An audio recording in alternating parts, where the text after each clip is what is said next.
మెరిసే ఉగాది పండుగ వచ్చింది. కోకిల పాటలు మామిడి పూతలు జనాలకెంతో నచ్చింది. ప్రకృతి మాతకు పచ్చని కోకలు వెచ్చని కాలులనిచ్చింది. తెలుగు వారి ముంగిళ్ళ అంతట కొత్త కాంతులను తెచ్చింది. చైత్రమాసమి పాద్యమి రోజున వసంత ఋతువుని పిలిచారు. మామిడి ఆకుల తోరణాలతో శుభాకాంక్షలు తెలిపారు.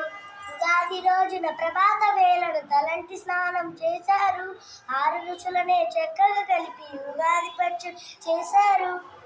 పిల్లలు పెద్దలు పూజను చేసి లోకహితమునే కోరారు.